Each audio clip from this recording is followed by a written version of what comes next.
took 2 different tests today. And you had one in my class and got an 80%, and then you had one in bio and got a 90%. Okay, if I asked you which one you did better on, you would say bio, because percentage, you can relate which is higher.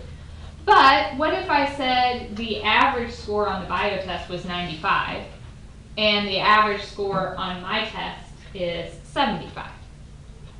So that meant on your bio test, you may have gotten a higher score, but you scored below average on that. Whereas mine, you got a lower score, but it was higher than the average in the class. So then if I asked you in which test did you do better, it kind of changes things.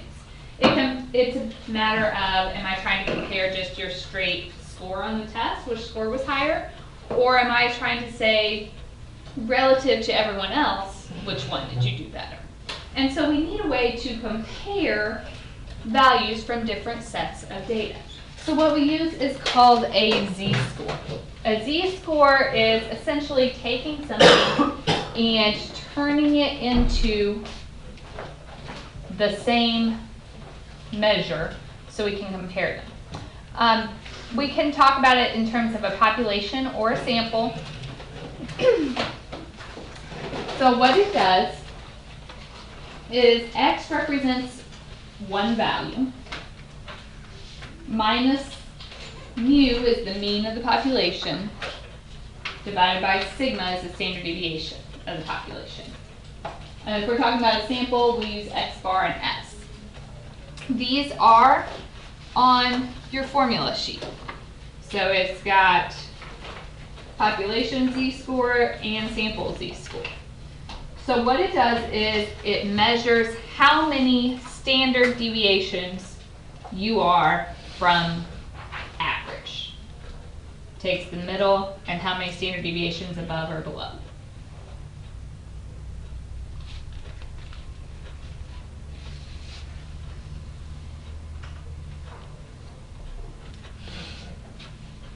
If I said you had a z-score of 1, what would that mean?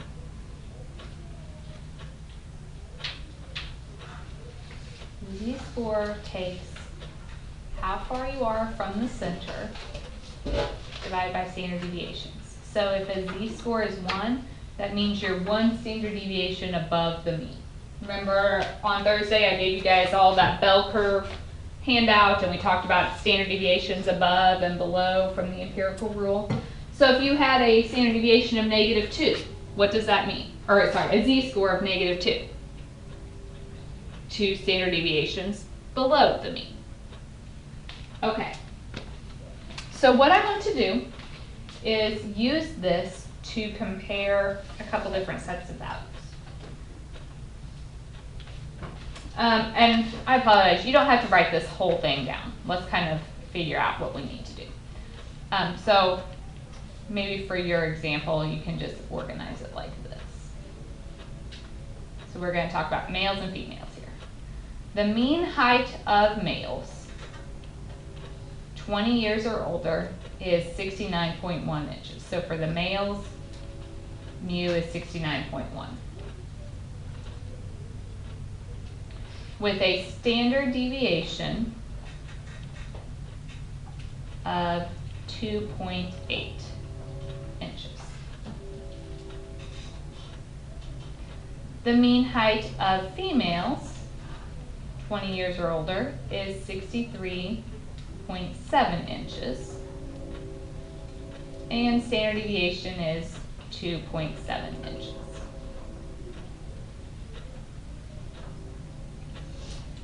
And I want to know who is relatively taller. So we have Kevin, whose height is 83. So that would be like in my males, I have a particular value of 83. Or Candace, whose height is 76.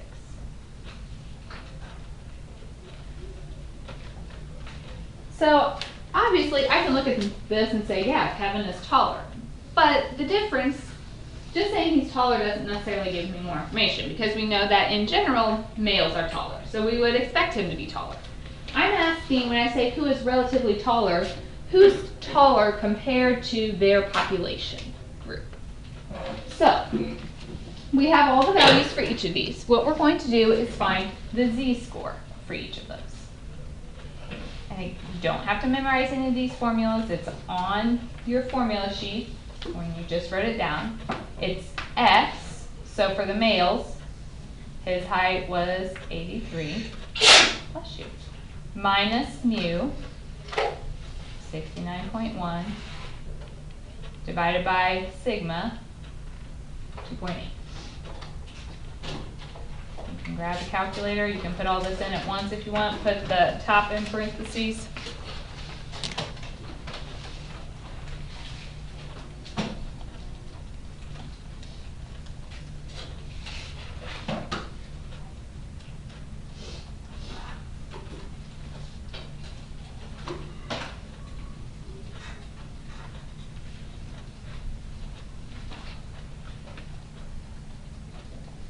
So I got, for him, a z-score of 4.96. That means he's pretty tall compared to his population. He is almost 5 standard deviations above average. Now let's find hers. So same thing, her z-score, her value, which was 76, minus the mean of her population, 63.7, divided by standard deviation of her population, 2.7.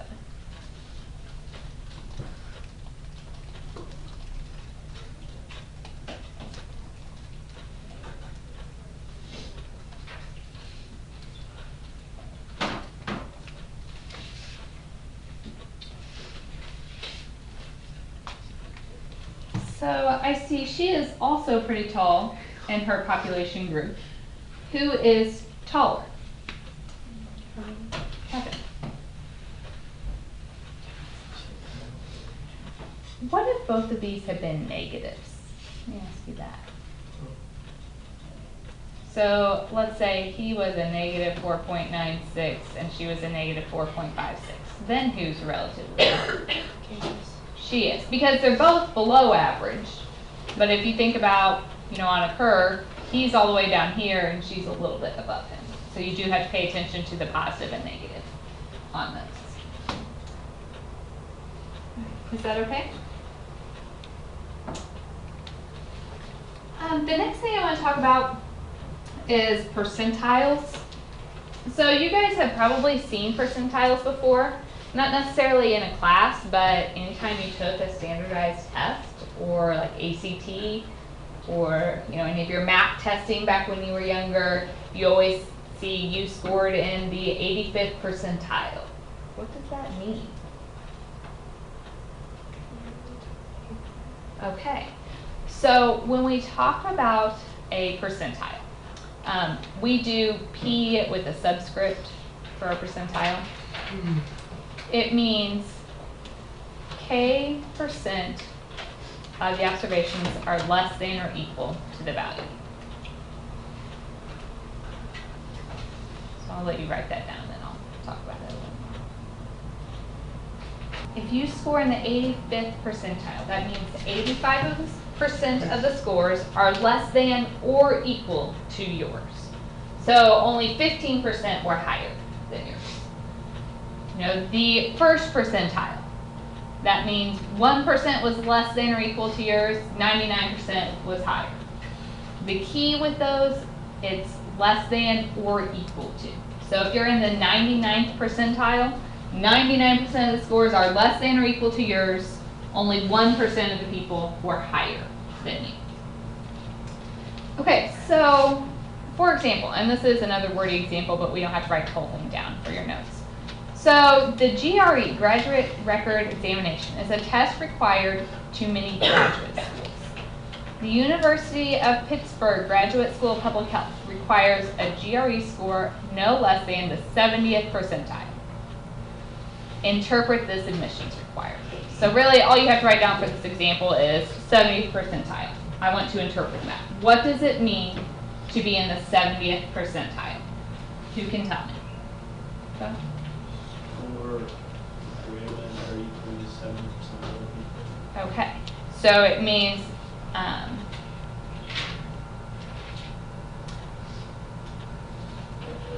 let's say the score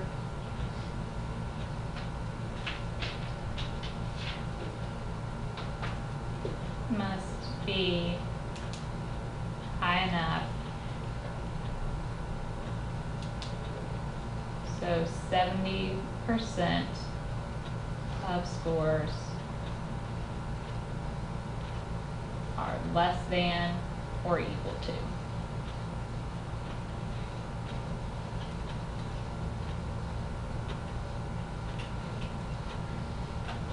So you have to be high enough that 70% less than or equal to you. The flip side of that, what percent scored higher than you? 30%. So you could also say it as no more than 30% of the people can score higher than you. We have to be in that top 30% in order to get in. So percentiles, we could give any percentile that we wanted between 0 and 100. The percentiles that we look at most frequently are quartiles. Do you guys know what the quartiles would be? 25th, 50th, 75th.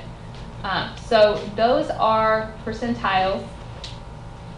Quartiles divided into 4. So basically quartile 1 is equal to the 25th percentile. Quartile 2 is the 50th percentile. Quartile 3 is the 75th percentile. We have done quartile 2 before. What's another word for that? The middle, so that half is below. Yeah. The median is the second quartile, or the 25th percentile. So we've already done this in a sense.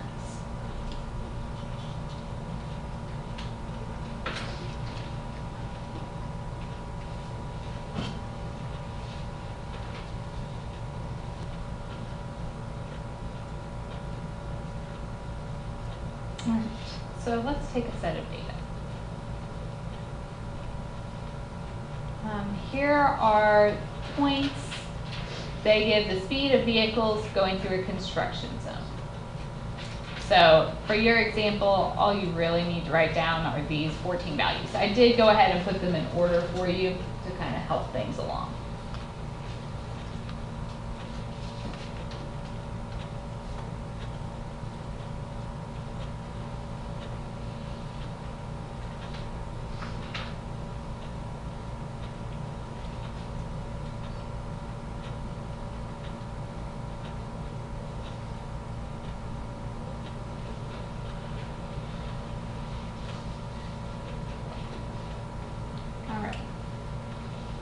So for this data, I want to find the quartiles. So I need quartile 1, 2, and 3. I'm going to start with quartile 2 because what is quartile 2 equal to? The median, and we've done that before. So we have to have our data in order, which it is. And then we need the middle, so there are 7 points. So it would be in between these. So what did we do if it was between 2 points? I did them in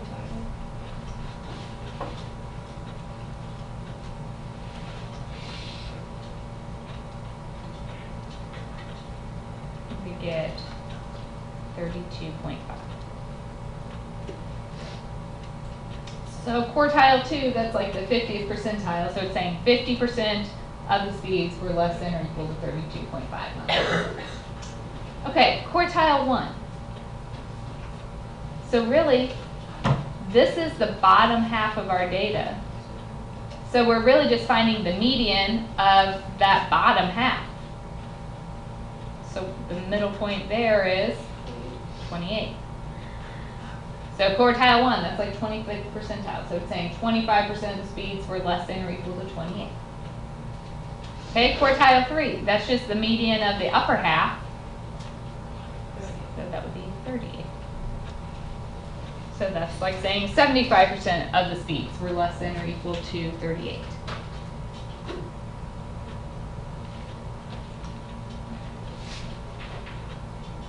Is that okay with everyone? You can do these on a calculator as well. You know, when we went through the list, when we were finding median, we had to go down to get that. Right above median, it had Q1, and right below median, it says Q3. It doesn't say Q2 because median is quartile 2, but it does give you all of those quartiles on your calculator as well. One thing that we could notice if I asked you, you know, we could graph this data, but how far is it from quartile 1 to quartile 2? If you subtract those, how far apart are they? 4.5. How far apart are these? How far were these?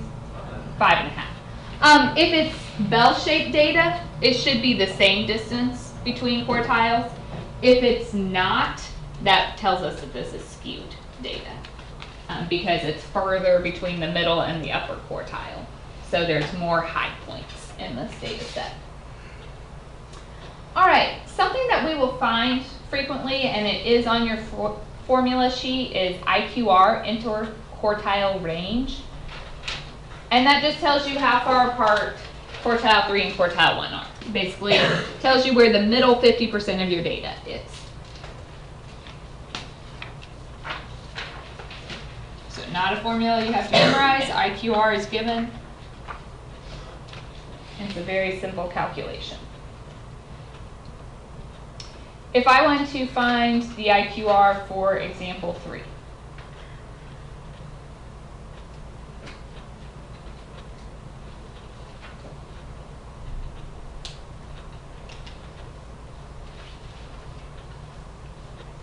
so what was quartile 3? 38. What was quartile 1? 28. So the IQR is 10 there. There's a 10 mile per hour difference between those, or half of my data is within 10 miles per hour of each other.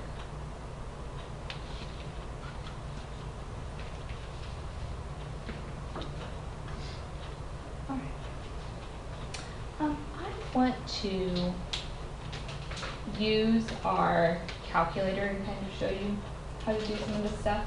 So what I'm going to do is use the set that we were just looking at, but I'm going to add a point to it.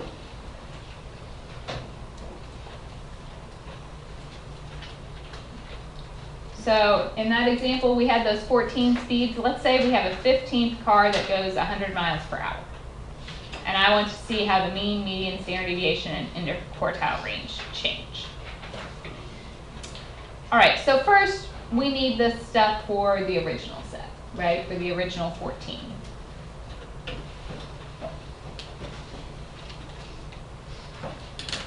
So remember, we go to stat, edit, clear what's there, don't delete it. And put in those first 14 speeds.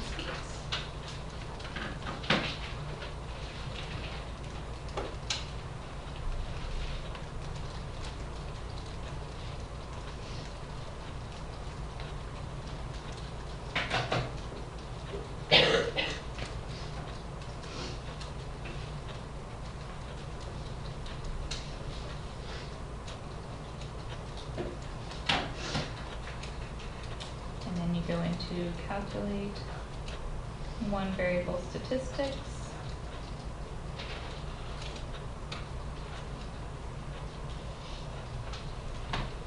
So I'm asking for the mean, which I get 32.14. You could do more decimals if you wanted, but that's enough.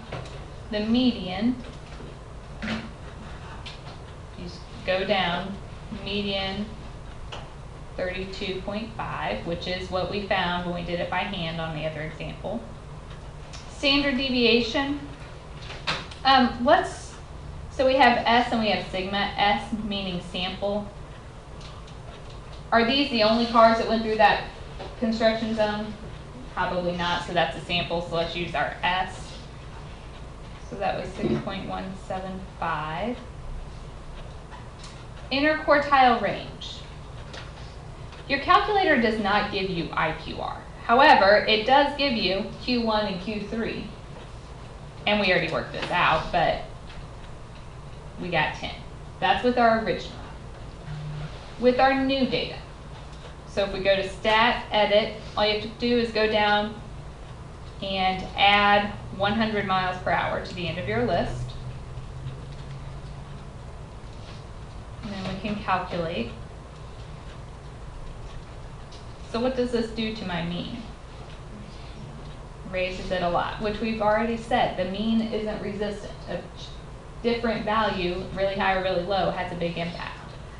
The median is now 33. Did that change much? No. Standard deviation. What happened to my standard deviation? That went up quite a bit, didn't it? What does standard deviation measure? Yeah, it's basically how spread out is your data. You know, if we look at the original data, all those points were fairly close together. When I threw in the 100, it made my data way more spread out. So it made my standard deviation get larger. Interquartile range. So the new quartile 3 is 39 minus the new quartile 1 is still 28, and we get 11.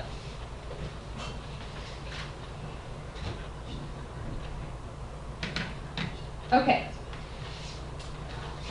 so a couple things, the reason I did this. Which values changed a lot? The mean and standard deviation changed a lot. Which ones didn't? The median and IQR changed very little. What word did we use to describe? Yes. What that means, the median and IQR, these are resistant. Okay, so it means if our data is bell-shaped, we like the mean and standard deviation. Tells us the most information. But if our data is skewed, that mean and standard deviation aren't very accurate. So if it's skewed, we like the median and the IQR. It gives me more information.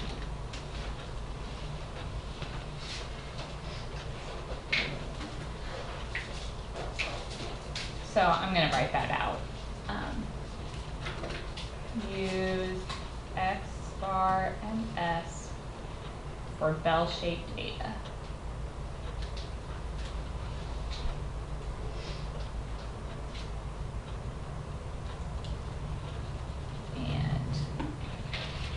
Median and IQR for skewed data.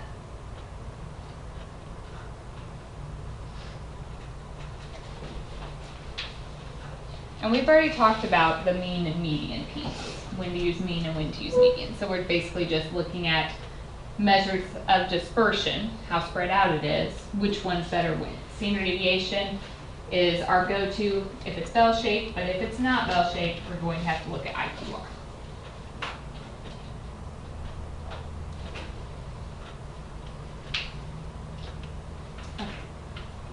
Okay. The last thing that we need to look at today. It is going to be very important to be able to find outliers in our data. You guys heard the word outliers before, probably back in middle school when you did box and whisker plots, which is coming soon, maybe, if you ever did those. So what is an outlier, or what do you think an outlier is? A strange mark in the data that is significantly lower or higher than everything else. Right. So in this case, 100. Yes. if all of your values are really close to each other, an outlier is one that's way different. So the 100, does that seem way different? Yeah.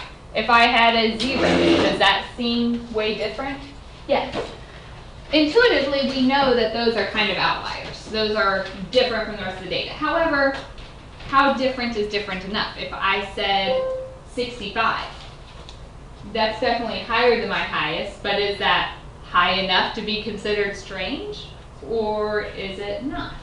So there is actually a calculation that we will do to check for outliers. I think I'm just going to write my own little summary.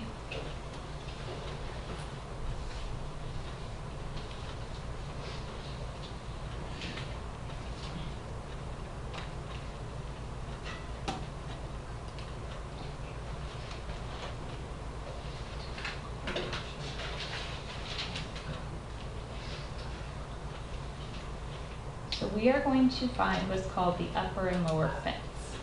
Basically, these are the thresholds for what's considered normal.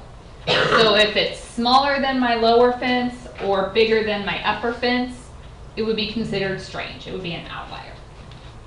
So the calculation for this, it is given on your formula sheet. So again, you're not memorizing these things. So the lower fence, or I'll usually just say LF, is quartile 1 minus 1.5 times the IQR.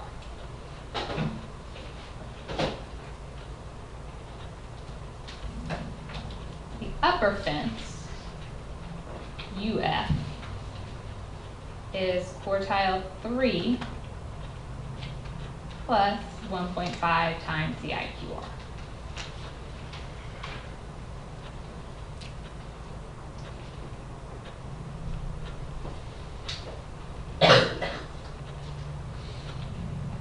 Once we find those, anything smaller than the lower fence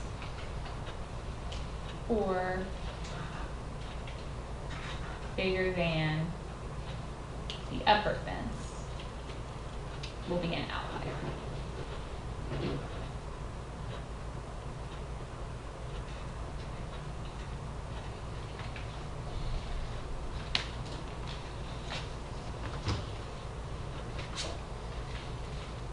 So we're essentially finding everything needs to be between the upper and lower fence. If it's not, it's unusual. It's an outlier.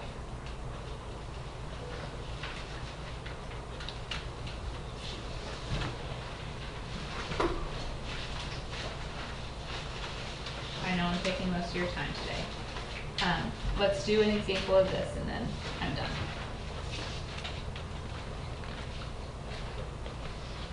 So I want to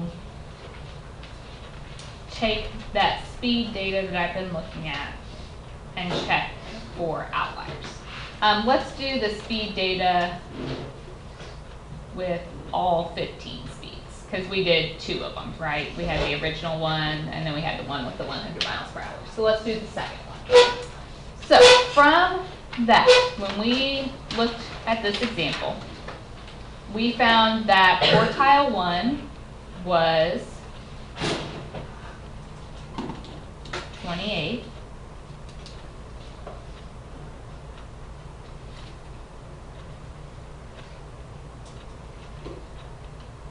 Quartile 3 was what? 38. Was it? Yeah. Or was it 39? 39. 39 in the second set of data. So the IQR, if we subtract those, was 11. So the lower fence is quartile 1, so 28, minus 1.5 times IQR.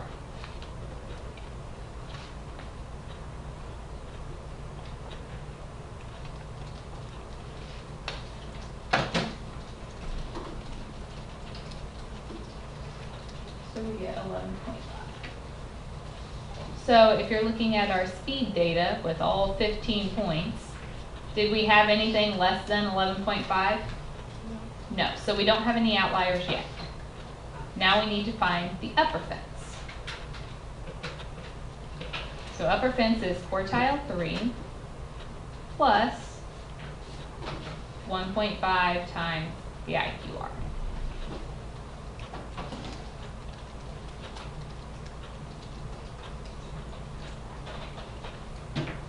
I get an upper fence of 55.5.